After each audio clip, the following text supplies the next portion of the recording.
അത്രയും ഹാപ്പി ആയിട്ടും സാറ്റിസ്ഫൈഡ് ആയിട്ടുമാണ് ഞാൻ ഇവിടുന്ന് ഇപ്പോൾ പോകാനായിട്ട് തയ്യാറെടുത്ത് നിൽക്കുന്നത്. ഇൻഡെപ്തിലായിട്ടുള്ള നമ്മളിങ്ങനെ മുറുകിയിരുന്ന എല്ലാം വേരോടെ നമ്മൾക്കത് പിഴുതെടുത്ത് കളയാന്ന് പറയുന്നത് എനിക്കത് വ്യക്തമായിട്ട് പറയാൻ പറ്റും. കാരണം ഇവിടെ വന്ന അവസ്ഥയും എൻ്റെ ഇപ്പോഴത്തെ ഒരു സ്റ്റേജും ഞാനിവിടെ ഇരുന്ന് സംസാരിക്കുന്ന ഈ ഒരു അവസ്ഥയും തമ്മിൽ എനിക്ക് തന്നെ അത്ഭുതമാണ്. വേറൊരാളാണ് ഇരിക്കുന്നത്. സത്യം. ഇന്നിപ്പോൾ രാവിലെയും കൂടെ പറഞ്ഞു, ഒരു നിയോഗം പോലെ ഞാൻ എത്തിച്ചേർന്ന ഒരു സ്പേസാണ്. എന്താണോ എനിക്ക് ആവശ്യം ഉണ്ടായിരുന്നത് എക്സാക്റ്റ് ആ ഒരു സ്പേസ് ആയിരുന്നു. ശരിക്കും ശാരീരികമായിട്ടുള്ള ഒരു ഏതൊരു അവസ്ഥയ്ക്കും പിന്നിൽ മാനസികമായിട്ടുള്ള റീസൺസ് ഉണ്ട് എന്നുള്ളൊരു ഫാക്റ്റ് ഞാൻ മനസ്സിലാക്കിയത് ഇവിടെ വന്നതിന് ശേഷമാണ്. ആദ്യം തന്നെ നമ്മളെ ശ്രദ്ധാപൂർവ്വം നമ്മളിങ്ങനെ വീക്ഷിക്കുന്നുണ്ട്. അപ്പോൾ നമുക്കറിയില്ല ഇതൊക്കെ ട്രീറ്റ്മെൻറ്റിൻ്റെ ഭാഗമാണെന്നൊന്നും അറിയില്ല. പക്ഷെ ഇവിടെ ഓരോരുത്തരും ഇവിടെ ചെയ്യുന്ന ഒരു ഇതുണ്ട്. ജോലി എന്ന് പറയുന്നില്ല, അവരെ ഏൽപ്പിച്ച ധർമ്മം അവർ ചെയ്യുന്നു. അത്രയും എല്ലാവരും കൂടിയാണ് നമ്മളെ ടേക്ക് കെയർ ചെയ്യുന്നത്. ഒരു ടീമാണ്. ആ ഒരു ഇല്ല. നമുക്കൊരു ഫുഡ് എടുത്ത് തരുന്ന ചേച്ചിയുടെ ആയാലും മുഖത്തെ സന്തോഷവും അത് നമുക്ക് അത്രയും ഇമ്പോർട്ടൻ്റ് ആണത്. എല്ലാവർക്കും അതെ, നമുക്ക് എപ്പോൾ വേണമെങ്കിലും വന്ന് ഒന്നൊരു റെസ്റ്റ് വേണം, അല്ലെങ്കിൽ ഒരു മെൻ്റലി എന്തെങ്കിലും ഒരു റിലീഫ് വേണമെന്ന് തോന്നുമ്പോൾ നമുക്ക് ഒന്ന് ഓടി വന്ന് നിൽക്കാൻ പറ്റുന്ന നമ്മുടെ ഒരു സ്വന്തം ഒരു ഇതായിട്ട് തന്നെയാണ് എനിക്ക് ഫീൽ ചെയ്തിട്ടുള്ളത്. മെമ്മറി നമ്മൾ നഷ്ടപ്പെട്ട് ഓർത്തെടുക്കാൻ പറ്റാത്ത പല കാര്യങ്ങളും എനിക്ക് ഭയങ്കര ഒരു സർപ്രൈസിങ് ആയിട്ടുള്ള ഒരു ഫാക്റ്റായിരുന്നു. അതൊരു ഫ്ലോ പോലെ, ശരിക്കും ഒരു ഒഴുക്ക് പോലെ ഇങ്ങനെ വന്നുകൊണ്ടിരിക്കുക. ഒരു 3 വയസ്സ് തൊട്ടുള്ള കാര്യങ്ങൾ ഇങ്ങനെ വന്നുകൊണ്ടിരിക്കുകയായിരുന്നു. ഇതുവരെയുള്ള ലൈഫിനെ അങ്ങോട്ട് ഒരു സിനിമ കാണുന്ന പോലെ കാണുകയാണ്. നമസ്തേ, ഡോക്ടർ ജെന്നിയാണ്. ഇന്ന് എന്നോടൊപ്പം എറണാകുളത്തു നിന്നുള്ള ആർഷയുണ്ട്. ആർഷ ഇന്ന് 3 ആഴ്ചത്തെ ചികിത്സയ്ക്ക് ശേഷം ജീവനത്തിൽ നിന്നും മടങ്ങുകയാണ്. ആർഷ കലശലായിട്ടുള്ള മുട്ടുവേദനയായിട്ടാണ് ജീവനത്തിൽ വാസ്തവത്തിൽ എത്തുന്നത്. എന്നാൽ ജീവനത്തിൽ ചികിത്സയായിട്ട് കിട്ടിയത് വേറെ എന്തൊക്കെയോ ആണ്. പക്ഷേ ഇന്ന് വളരെ ഹാപ്പി ആയിട്ടാണ് ഇവിടെ നിന്ന് മടങ്ങുന്നത്. എന്തായാലും ആർഷയുടെ ജീവനത്തിലെ അനുഭവങ്ങളൊന്ന് കേൾക്കാൻ ആഗ്രഹമുണ്ട്. ആർഷ പറയൂ. ആർഷ ഒന്ന് സ്വയം ഒന്ന് ഇൻട്രൊഡ്യൂസ് ചെയ്തോ, ഏത് മേഖലയാണ് എല്ലാം? എൻ്റെ പേര് ആർഷ. ഞാൻ എറണാകുളത്തു നിന്നാണ്. ഹൗസ് വൈഫാണ്. മുട്ടുവേദനയായിട്ടാണ് വന്നത്. മുട്ടുവേദന എന്നതിൽ നമ്മളൊരു ഫിസിക്കലി ഉള്ളത് പറയാനാണെങ്കിൽ മുട്ടുവേദനയാണ്. പക്ഷേ നല്ല നീരുണ്ടായിരുന്നു. ചെറിയ പ്രായമാണ് ശരിക്കും, 37 വയസ്സായിട്ടുള്ളെങ്കിലും തേയ്മാനം തുടങ്ങുന്നു, അങ്ങനെയുള്ള പ്രശ്നങ്ങളൊക്കെ ആയിട്ടാണ് ഇവിടെ എത്തുന്നത്. അതെ, നല്ല സ്വെല്ലിംഗ് ഉണ്ടായിരുന്നു. അങ്ങനെ നടക്കാനും ഒരു 10 സ്റ്റെപ്പ് വയ്ക്കുമ്പോഴേക്കും നിൽക്കേണ്ട ഒരവസ്ഥ അതായിരുന്നു. വീട്ടിൽ നമ്മൾ ഡെയിലി റൊട്ടീൻ ഉണ്ട്, അങ്ങനെ നടക്കാനൊക്കെ പോകും. എന്ന് പറഞ്ഞാലും നമുക്കൊരു മുന്നോട്ട് ഒന്നും ചെയ്യാൻ പറ്റാത്ത ഒരവസ്ഥയായിരുന്നു ശരിക്കും. അപ്പോൾ അവിടെ ആയുർവേദ കുറേ ചെയ്തു, സിദ്ധ വൈദ്യ എന്നൊക്കെ പറഞ്ഞ് മുട്ടിനായിട്ട് കോൺസെൻട്രേറ്റഡ് ആയിട്ടുള്ള കുറേ കാര്യങ്ങൾ ചെയ്തു. ഒരു 10 ദിവസത്തോളം കൂടുതൽ അത് തന്നെ കെട്ടിവെച്ചിങ്ങനെ റെസ്റ്റിൽ അനക്കാതെ മുട്ടനക്കാതെ ആ രീതിയിലൊക്കെ ചെയ്തു. പക്ഷെ ഒന്നും ഒരു റിസൾട്ട് ഉണ്ടായില്ല.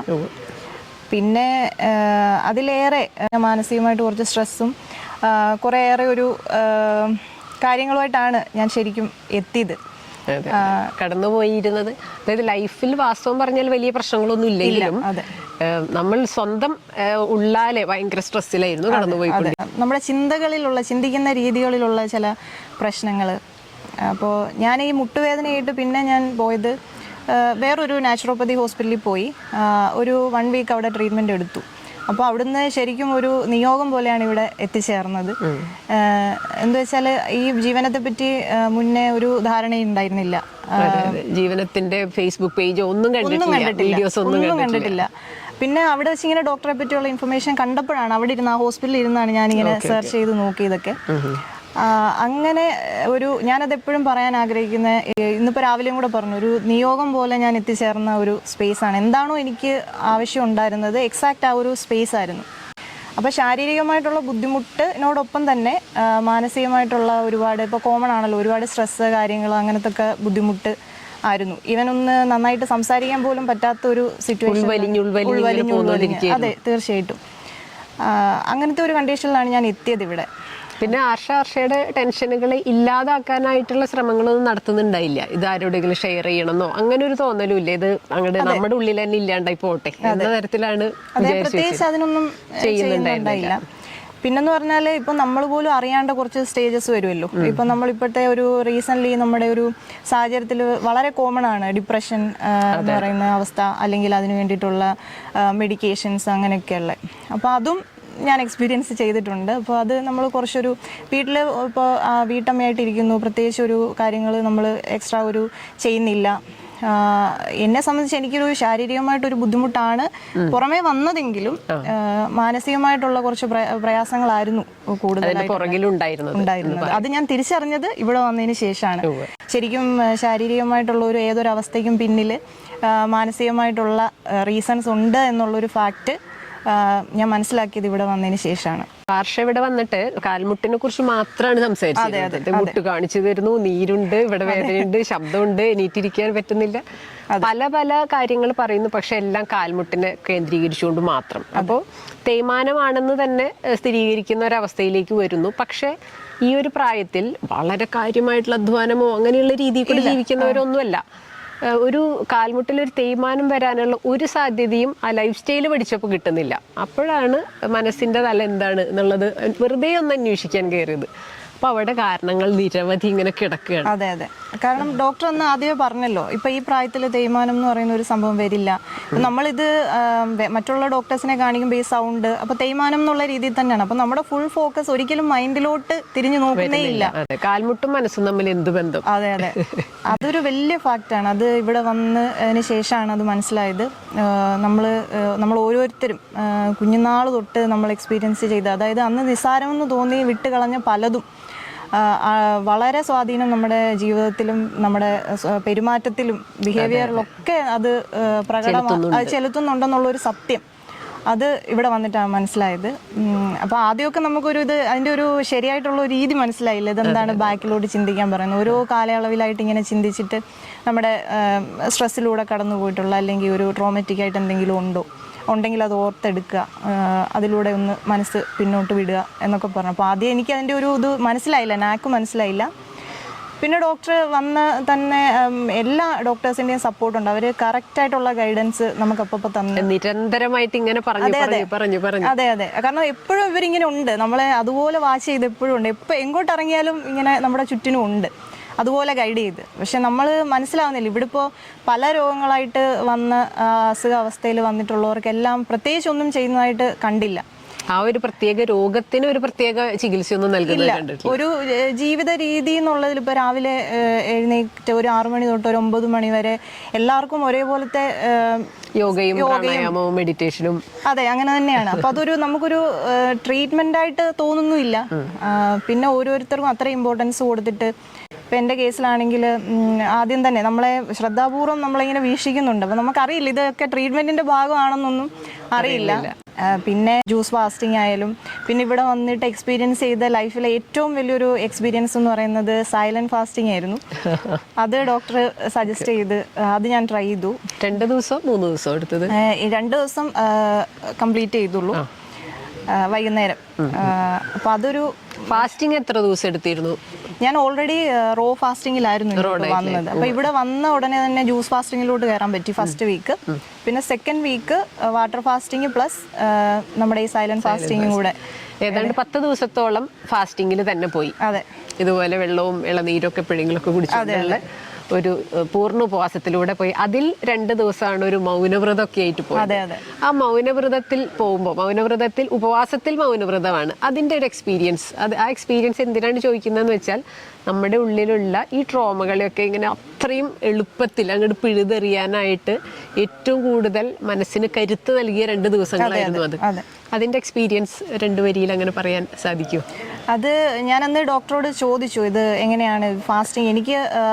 എനിക്ക് അറിയാവുന്ന പറയുന്നത് വാട്ടർ ഫാസ്റ്റിംഗ് അറിയാം, പിന്നെ ഫ്രൂട്ട് ഫാസ്റ്റിംഗ്. അപ്പോൾ സൈലന്റ് ഫാസ്റ്റിംഗ് എന്ന് പറയുന്ന ഒരു കോൺസെപ്റ്റ് എനിക്ക് കേട്ടിട്ടുണ്ടെങ്കിലും അറിയില്ലായിരുന്നു. അപ്പം ഡോക്ടറോട് അതിനെപ്പറ്റി ഞാൻ അന്വേഷിച്ചപ്പോൾ കാര്യങ്ങൾ പറഞ്ഞു തന്നു, ഗൈഡ് ചെയ്തു. അപ്പോൾ ഞാനത് വില്ലിങ് ആയി. ഏതൊരു സൺഡേ നൈറ്റ് തൊട്ട് ഫോണില്ല. അപ്പോൾ നമ്മൾ വാട്ടർ ഫാസ്റ്റിംഗ് കൂടെ ആയിരുന്നത് കൊണ്ടിട്ട്, അപ്പോൾ ഞാനിങ്ങനെ നോർമലി ചിന്തിക്കുമ്പോൾ ഏറ്റവും വലിയൊരു പ്രശ്നമായിരുന്നു ഓർമ്മക്കുറവെന്ന് പറയുന്ന ഒരു സാധനം. അപ്പോൾ നമുക്കിങ്ങനെ തരുമ്പം ഫാസ്റ്റിങ്ങിന് ഓർക്കാൻ പറയുമ്പോൾ ശ്രമിച്ചാലും പറ്റാത്ത ചില ഇതുണ്ട്, ഓർത്തെടുക്കാൻ പറ്റാത്ത. പക്ഷേ ആദ്യത്തെ ദിവസം എന്ന് പറയുന്നത് എനിക്ക് ഭയങ്കര ഹാപ്പി ആയിരുന്നു. എന്ന് വെച്ചാൽ നമ്മൾ മാത്രം, വേറെ പുറമേ യാതൊരു ഇതുമില്ല, ഫോണില്ല, ആരും നമ്മൾ മാത്രം ഒരു റൂമിൽ. അതെന്ന് പറഞ്ഞാൽ ഞാനത് ഡോക്ടറോട് പറഞ്ഞു. എക്സ്പീരിയൻസ് എന്ന് പറഞ്ഞാൽ നമ്മൾ ഈ സെൽഫ് എന്ന് പറയുന്ന ഒരു സംഭവം നമ്മൾ പലയിടത്ത് ഇങ്ങനെ കൂടുതലും പറയുമെങ്കിലും അത് അത്രയും അനുഭവം എന്ന് പറയുന്ന ഒരു രീതിയിൽ എക്സ്പീരിയൻസ് ചെയ്യാൻ പറ്റി എനിക്കത് വളരെ ഒരു ഞാൻ എന്ന് പറയുന്ന ഒരു സെൽഫ് എന്ന് നമ്മൾ എപ്പോഴും പറയും, നോർമലി എപ്പോഴും നമ്മൾ സംഭാഷണങ്ങളിൽ പറയാറുണ്ട്. പക്ഷെ ആ സെൽഫ് എന്ന് പറയുന്ന ഒരു സംഭവം ഞാനത് പിറ്റേന്ന് ഞാൻ എക്സ്പീരിയൻസ് ചോദിച്ചപ്പോഴും പറഞ്ഞു. അപ്പം നമ്മളിങ്ങനെ ബെഡിൽ ഇങ്ങനെ കിടന്ന് ഇങ്ങനെ നമ്മൾ സ്വയം ഇങ്ങനെ ഹഗ് ചെയ്ത് കിടക്കുന്ന ഒരു അവനവനോട് അത്ര ഇഷ്ടം തോന്നിയ ഒരു സമയം. അതെ അതെ, അത്രയും അതൊരു എക്സ്പീരിയൻസ്. എനിക്ക് ഞാനുണ്ട് എന്ന് പറയുന്ന ഒരു അനുഭവം ഉണ്ടായി. മറ്റേത് എനിക്ക് ആരുമില്ലല്ലോ എന്ന തരത്തിൽ ചിന്തിക്കുന്നതിൽ നിന്നും വ്യത്യാസമായിട്ട് അതെ അതെ വളരെ കരുത്തുള്ള ഒരു ഞാൻ എനിക്ക് വേണ്ടി എൻ്റെ ഉള്ളിലുണ്ട്. അതാണ് ആ വലിയൊരു എൻ്റെ ഉള്ളിലെ ആ എനിക്ക് പ്രിയപ്പെട്ട എന്നെ ഒരു പേരൊക്കെ ഇട്ടു ഞാൻ പേരൊക്കെ ഇട്ടു. അപ്പൊ എനിക്കതൊരു സെപ്പറേഷൻ ആയിട്ട് എനിക്ക് ഫീൽ ചെയ്യുന്നില്ല. അപ്പൊ നമ്മൾ ഇതിങ്ങനെ എപ്പോഴും പറയല്ലോ ഞാൻ എന്നൊക്കെ പറയുമെങ്കിലും അപ്പൊ എനിക്കത് അത്രമേ ഒരു എക്സ്പീരിയൻസ് ആയപ്പോൾ ഞാൻ ആൾക്ക് അല്ലെങ്കിൽ സെൽഫ് എന്ന് പറയുന്ന ഒരു കോൺസെപ്റ്റ് ഞാനൊരു പേരൊക്കെ ഇട്ട് അങ്ങനെ കൂടെ പിടിച്ചു. അത് എനിക്ക് തന്നൊരു കോൺഫിഡൻസ് എന്ന് പറയുന്നത് നമുക്കിങ്ങനെ വാക്കുകൊണ്ട് എക്സ്പ്രസ് ചെയ്യാൻ പറ്റുന്നതല്ല. പിന്നീടാണ് ആ ഫസ്റ്റ് ഡേ ശരിക്കും എൻജോയ് ചെയ്തു. പിന്നെ സെക്കൻഡ് ഡേ ആയപ്പോഴേക്കും അല്ലാണ്ടുള്ള ചെറുതായിട്ടുള്ള ഒരു മെമ്മറി നമ്മൾ നഷ്ടപ്പെട്ട് ഓർത്തെടുക്കാൻ പറ്റാത്ത പല കാര്യങ്ങളും എനിക്ക് ഭയങ്കര ഒരു സർപ്രൈസിങ് ആയിട്ടുള്ള ഒരു ഫാക്റ്റ് ആയിരുന്നു. അതൊരു ഫ്ലോ പോലെ ശരിക്കും ഒരു ഒഴുക്ക് പോലെ ഇങ്ങനെ വന്നുകൊണ്ടിരിക്കുക. ഒരു 3 വയസ്സ് തൊട്ടുള്ള കാര്യങ്ങൾ ഇങ്ങനെ വന്നുകൊണ്ടിരിക്കുകയായിരുന്നു. ശരിക്കും സൈലന്റ് ഫാസ്റ്റിംഗിലേക്ക് കയറിയിട്ടുള്ള എല്ലാവരുടെ എക്സ്പീരിയൻസ് സെയിം ആണ് കേട്ടോ. ഇപ്പൊ ഹർഷ പറയുന്ന അതേ കാര്യങ്ങളാണ് മുൻപ് ഇത് ചെയ്തിട്ടുള്ള എല്ലാവരും പറഞ്ഞുള്ള ഒരു കുത്തൊഴുക്ക് പോലെയാണ്. അതെ, നമ്മൾ സിംഗിൾ വൈസ് ഓരോന്നായിട്ട് എടുത്ത് ഇങ്ങനെ ചിന്തിക്കുമ്പോൾ നമുക്ക് അറിയില്ല. പക്ഷെ ഇത് ഇങ്ങനെ ഒരു ഒഴുക്ക് പോലെ ഒരു ഫ്ലോ ആയിട്ട് ഇതുവരെയുള്ള ലൈഫിനെ അങ്ങോട്ട് ഒരു സിനിമ കാണുന്ന പോലെ കാണുകയാണ്. അതെ അതെ, അതൊരു നല്ല എക്സ്പീരിയൻസ് ആയിരുന്നു. പിന്നെ അത് സൺഡേ നൈറ്റ് എടുത്ത് ചൊവ്വാഴ്ച ഒരു വൈകുന്നേരത്തോടെ ഞാനത് സൈലന്റ് ഫാസ്റ്റിംഗ് അവസാനിപ്പിച്ചു. അതെനിക്ക് ഒരു ലൈഫിൽ ഇത്രയും എക്സ്പീരിയൻസ് ചെയ്യാൻ പറ്റിയൊരു വളരെ നല്ലൊരു അനുഭവമായിരുന്നു അത്. വെറും മൗനവ്രതായാൽ ഇത്ര ഇഫക്റ്റ് കിട്ടില്ല. ഇതിപ്പോ കുറച്ച് ദിവസം ഫാസ്റ്റിങ്ങിലൊക്കെ പോയി ആ ഒരു ചികിത്സയുടെ ഹീലിങ്ങിന്റെ നല്ല തീവ്രതയിൽ നിൽക്കുന്ന സമയത്ത് സൈലൻസിലേക്ക് പോയി. രണ്ടും കൂടിയിട്ട് അപ്പൊ ഫാസ്റ്റിംഗ് സമയത്ത് നമ്മുടെ ഇന്ദ്രിയങ്ങൾക്ക് റെസ്റ്റ് കൊടുക്കണം എന്ന് പറയുന്നത്. അപ്പൊ അതിൽ വലിയൊരു ഇന്ദ്രിയമായിട്ടുള്ള നമ്മുടെ നാക്ക്, അതിന് റെസ്റ്റ് കൊടുക്കുമ്പോൾ ഫാസ്റ്റിങ്ങിന്റെ ഡെപ്തിലേക്കാണ് പോകുന്നത്. ഫാസ്റ്റിങ്ങിന്റെ ആഴം കൂടും, തീവ്രത കൂടും. അതുകൊണ്ടാണ് ഇത്രയും ക്ലാരിറ്റി ലൈഫിനെ അങ്ങോട്ട് കാണാൻ പറ്റും. അതായത് ആ ലൈഫിനെ കാണുക എന്ന് പറയുമ്പോൾ അത്രയും ക്ലാരിറ്റിയിൽ അല്ലെങ്കിൽ അത്രയും ആഴത്തിൽ ചികിത്സ നടക്കുന്നു എന്നുകൂടി നമ്മൾ മനസ്സിലാക്കേണ്ടതുണ്ട്. ഇപ്പൊ നമ്മൾ എന്തെങ്കിലും കമ്മ്യൂണിക്കേറ്റ് ചെയ്യാനാണെങ്കിലും ബുക്ക് പേന അങ്ങനെ എഴുതി കാണിച്ച് നല്ല എക്സ്പീരിയൻസ് ആണ്.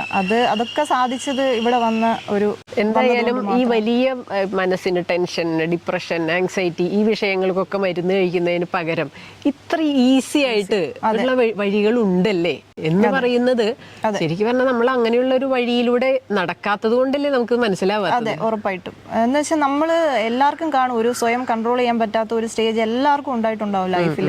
അപ്പൊ നമുക്ക് നെക്സ്റ്റ് എന്താണെന്നുള്ള ഒരു അഡ്വൈസ് എന്നുള്ള രീതിയിലായിരിക്കും നമ്മളൊരു സൈക്കാട്രി ഡിപ്പാർട്ട്മെന്റിലോട്ട് നമ്മളൊരു ഹെൽപ്പിന് ചെല്ലുക. പക്ഷെ അത് ഇത്രയും ഈസി ആയിട്ടുള്ള ഒരു വിതൗട്ട് എനി മെഡിസിൻസ് അത്രയും നല്ലൊരു എന്താ പറയാ ഇൻഡെപ്തിലായിട്ടുള്ള നമ്മളിങ്ങനെ മുറുകിയിരുന്ന എല്ലാം വേരോടെ നമ്മൾക്കത് പിഴുതെടുത്ത് കളയാന്ന് പറയുന്നത് എനിക്കത് വ്യക്തമായിട്ട് പറയാൻ പറ്റും. കാരണം ഇവിടെ വന്ന അവസ്ഥയും എൻ്റെ ഇപ്പോഴത്തെ ഒരു സ്റ്റേജും ഞാനിവിടെ ഇരുന്ന് സംസാരിക്കുന്ന ഈ ഒരു അവസ്ഥയും തമ്മിൽ എനിക്ക് തന്നെ അത്ഭുതമാണ്. വേറൊരാളാണ് ഇരിക്കുന്നത്. സത്യം, അതെ സത്യം, അത് ഒരു ട്രൂ ഫാക്റ്റ് ആണ്. അത് കഴിഞ്ഞും പിന്നെ സൈലന്റ് ഫാസ്റ്റിംഗ് ആണ് പിന്നെ അത്രയും എക്സ്പീരിയൻസ് ആയിട്ടുള്ളത്.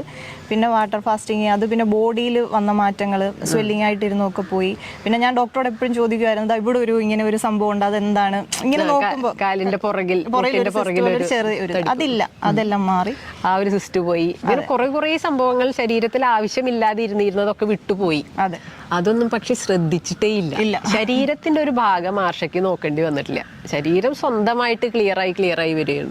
മനസ്സിൽ നടക്കുന്ന ചികിത്സയെ കൃത്യമായിട്ട് ആർഷ അറിഞ്ഞിരുന്നു. കാരണം ചിന്തകളൊക്കെ എന്തൊക്കെ തരത്തിലുള്ളത് വരുന്നു പോകുന്നു, കറക്ഷൻസ് നടത്തിയതിന് ശേഷമുള്ള എന്റെ അവസ്ഥ എന്താണ്, ഇതൊക്കെ സ്വയം അറിഞ്ഞുകൊണ്ടിരിക്കുന്നുണ്ട്. ശരീരത്തെ ആരും മൈൻഡ് ചെയ്യാൻ ശരീരത്തിന്റെ പണി അവിടെ സൈഡിൽ കൂടെ ചെയ്തുകൊണ്ടിരുന്നു. ആ ഗൈഡൻസ് എന്ന് പറയുന്നുണ്ടല്ലോ, നമ്മളിങ്ങനെ അത്രയും കാര്യമായിട്ട് നമ്മളെ ഗൈഡ് ചെയ്തിട്ട് ഇപ്പൊ എന്താണ് ഫീൽ, അത് നമുക്കറിയില്ല. നമ്മൾ ഇത്രയും ഡെപ്തിലോട്ട് ഒരു നല്ല സുഖം അല്ലെങ്കിൽ ഒരു സൗഖ്യത്തിലോട്ടാണ് ഇതിന്റെ ഒരു പോക്ക് എന്നുള്ളത് നമ്മൾ അറിയുന്നില്ല. എല്ലാം അതെ, ഡോക്ടേഴ്സ് എല്ലാം ഇതാണ് അതിൽ അത്രയും ഒരു 3 ആഴ്ച ഇവിടെ നിന്നപ്പോ ഇപ്പൊ വീട്ടിലെ 2 കുഞ്ഞു മക്കളുണ്ട്, ഹസ്ബൻഡ് ഉണ്ട്, വളരെ പ്രിയപ്പെട്ടവർ. ഇപ്പൊ ഇവരിൽ നിന്നൊക്കെ മാറിയിട്ട് ഇവിടെ വന്ന് നിൽക്കുമ്പോ ഇതൊരു ആശുപത്രി എന്ന് പറയുന്ന ഒരു ദുഃഖം ഉണ്ടാക്കുന്ന ഒരു അനുഭവം ഒരിക്കലും അല്ല. ഇവിടെ ഒരു ഹോസ്പിറ്റൽ അറ്റ്മോസ്ഫിയറേ അല്ല. ഹോസ്പിറ്റൽ എന്ന് പറയുന്നുണ്ടെങ്കിലും ഒരു ഹോസ്പിറ്റൽ ഫീലേ ഉണ്ടായിരുന്നില്ല. ഫസ്റ്റ് വന്ന ആദ്യത്തെ ആ ഒരു ഇതെന്താണെന്നുള്ളൊരു ഐഡിയ കിട്ടുന്ന വരെ ഒരു ഇതേ ഉണ്ടായിരുന്നു. അത് സെക്കൻഡ് ഡേ തന്നെ വന്ന് പിറ്റേന്ന് തന്നെ അത് മാറി നമുക്കൊരു ഹോമായിട്ട് തന്നെയാണ് ഫീൽ ചെയ്യുന്നത്. ഹർഷ പിന്നെ ഇതിന്റെ ഇടയില് ജീവനത്തിന്റെ വാർഷികാഘോഷത്തിലൂടെ കടന്നു. അതെ, അതിനും ഒരു ഭാഗ്യം കിട്ടി. എല്ലാവരും അപ്പൊ ഇവിടെ വന്ന ഓരോ അംഗങ്ങളും നമ്മളൊരു ഫാമിലി, ഒരു കുടുംബം പോലെ ഒരു ഫീലായിരുന്നു എല്ലാവരും. അതെ, അവരുടെ എക്സ്പീരിയൻസ് ഒക്കെ തന്നെ ഒരു മോട്ടിവേഷൻ ആയിരുന്നു. എന്തായാലും കുറെ കാലമായിട്ട് ഹർഷ എക്സ്പീരിയൻസ് ചെയ്യാതിരുന്ന കുറെ കാര്യങ്ങൾ ലഭിച്ചു. മണ്ണിട്ട് മൂടി ഹർഷയെ ബീച്ചിലൊക്കെ പോയിട്ട് കുറേ നൃത്തം ചെയ്തു. അങ്ങനെ കാൽമുട്ടിനൊക്കെ അനക്കാതെ സൂക്ഷിച്ചു കൊണ്ടുനടന്നിരുന്ന ആളുകളാണ് ഇവിടെ വന്നിട്ട് ഭയങ്കര തകർത്ത് നൃത്തം. അങ്ങനെ ഒരു ആശുപത്രി എന്നുള്ള തരത്തിലുള്ള ഒരു ദുഃഖം വരുത്താതിരിക്കാനായിട്ട് ശ്രദ്ധിച്ചിട്ടുണ്ട്. ഇപ്പോഴത്തെ ഒരു നില എന്താണ്? ഇനി ലൈഫ് ഇപ്പം ഇത്രയും നാള് എന്താണ് ബയോമെഡിക്കൽ ഇതിലാണ് പഠിച്ചിട്ടുള്ളതൊക്കെ, പക്ഷെ അധികം നാൾ പ്രാക്ടീസിനൊന്നും പോയിട്ടില്ല. ഇനിയിപ്പോൾ അങ്ങനെ ഒരു ജോലിയിലേക്ക് കടക്കാനായിട്ടുള്ള ഇത്രയും നാൾ വീട്ടമ്മയായിട്ട് വീട്ടിലിരുന്നു.